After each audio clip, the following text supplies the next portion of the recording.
Greetings from the favored five. Photo albums. Photo albums have changed over the years. First, it was the quick draw artists on the scene who used to capture pictures in their mind and who used to draw it out for the people. Then it was the black and white pictures taped into sheets of pictures. Then came the binders that had which were called the photo albums. Today, photo albums are in our hands. In many ways, technology is making it possible for us, each one of us, to have our own photo albums in different names at our fingertips. Technology has made it possible also for us to be in two places at the same time. We parents have set up CCTV in our homes so that we can log on the internet and watch our children walk, talk and sleep.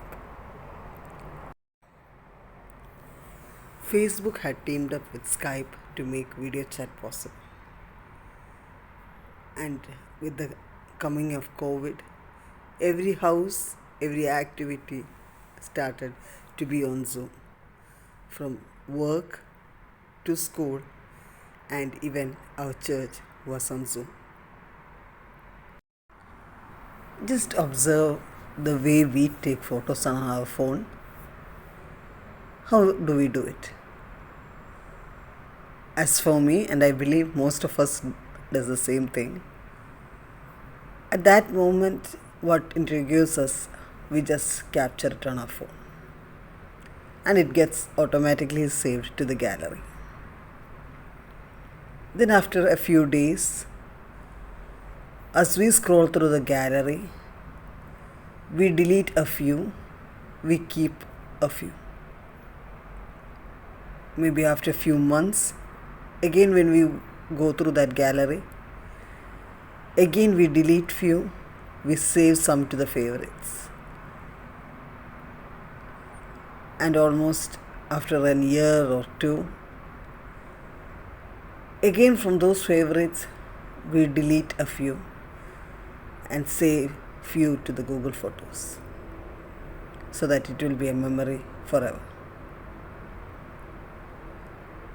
Through all this process, what I feel is none of this is same as being there. Nothing replaces that personal touch that we get enjoying that one moment.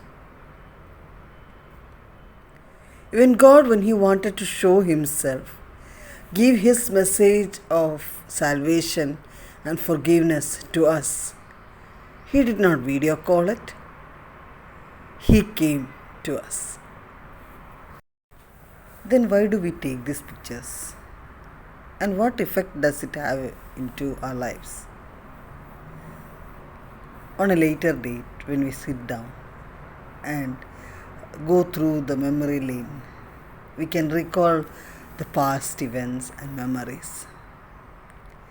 They show us how we will be when we get older, like our parents and grandparents, for example.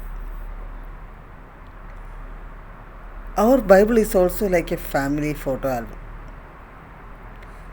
We have never seen God or Jesus or Holy Spirit physically, but the Bible paints such clear picture of who they are and what they are like. James S. Hewitt has said, there is a painting in the palace in Rome by Reni. It is painted into the ceiling of the dome over 100 feet high. To stand at the floor level and look upward, the painting seems to be surrounded by a fog that leaves its content unclear. But in the center of the great dome room is a huge mirror which in its reflection picks up the picture. By looking into the mirror, you can see the picture with great clarity. Jesus Christ is the mirror of God. In Him we see a clear reflection of the Father. Jesus said, "If you have seen me, you have seen the Father." When others look at us, do they see a picture of Jesus? When we look into the mirror, do we see a reflection of Christ? As we meet up with our friends or relatives, as they capture us in their mobiles or as they capture us in their mind, later, when they go down that memory lane, will they remember Jesus when they see our face? Will their memory remind them of how we lived like Christ? Let us improve ourselves so that we will be reflection of God.